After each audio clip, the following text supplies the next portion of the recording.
Bienvenidos a mi canal. Este va a ser un video netamente educativo sobre el análisis básico de gases arteriales. Y hoy vamos a aprender a interpretar de manera sistemática los principales parámetros que nos ofrece la gasometría arterial, que es esencial para evaluar el estado ácido-base de nuestros pacientes.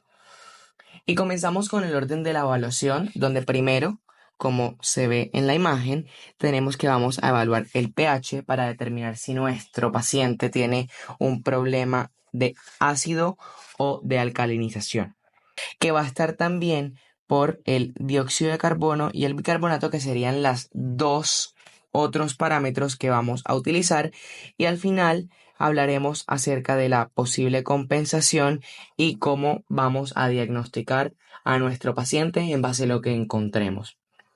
Vamos a hablar primero de los parámetros básicos, donde tenemos que el pH es el que encabeza la lista, teniendo en cuenta de que este pH debería estar entre 7.35 y 7.45 en la escala ácido-base.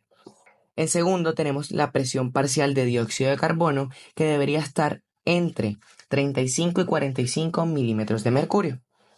El oxígeno, que no nos va a servir tanto para la interpretación en este momento, y el bicarbonato por último, que es el HCO3, que va a estar entre 22 y 26 miliequivalentes por litro.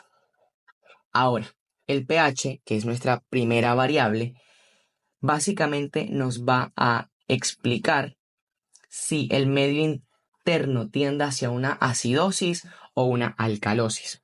Si el pH está menor a 7.35, vamos a tener un paciente con una acidosis.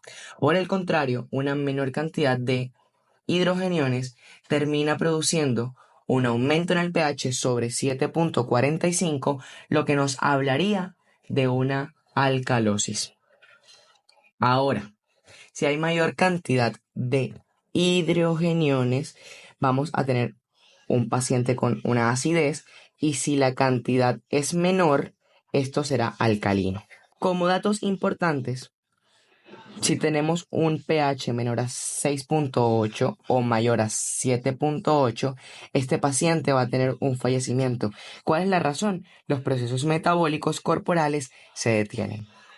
Por otro lado, el cuerpo normalmente compensa ese ácido o esa base por medio de los pulmones, como eliminando dióxido de carbono, o por medio de los riñones reabsorbiendo bicarbonato y eliminando hidrogeniones. Hasta ahí todo claro. En nuestro segundo parámetro vamos a encontrar la presión parcial de dióxido de carbono, que nos dice que si su concentración aumenta, el pH disminuye. En cambio, si el dióxido de carbono disminuye, el pH tiende a aumentar. Entonces, si ya tenemos que esto es lo que hace el dióxido de carbono y tenemos un paciente que está bradipneico, lo usual sería que se disminuya el pH sanguíneo produciendo una acidosis, porque la disminución de la frecuencia respiratoria retiene más dióxido de carbono. Ahora, si tenemos un paciente con una taquipnea, o sea, una respiración aumentada, este se va a eliminar aumentando el pH y produciendo una alcalosis. En ese mismo orden tenemos nuestro tercer parámetro, ¿correcto? Donde nos indica que nuestra evaluación va en el análisis del bicarbonato, que es el principal componente del buffer metabólico, ¿verdad? Ahora, cuando hay una acidosis metabólica, el mismo bicarbonato disminuye, y en la alcalosis metabólica el bicarbonato se eleva. En ambos casos, el cuerpo intenta compensar mediante cambios respiratorios y de retención. Ya para finalizar, tenemos que si el pH entonces está menor a 7.35 o mayor a 7.45, tenemos un desequilibrio ácido-base. Si es menor a 7.35, como ya lo habíamos mencionado, es acidemia. Y 7.45 hacia arriba se denomina alcalemia.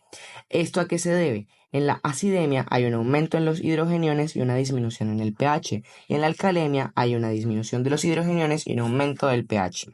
Esto, según lo que cause el proceso ácido, puede ser vía renal o vía respiratoria.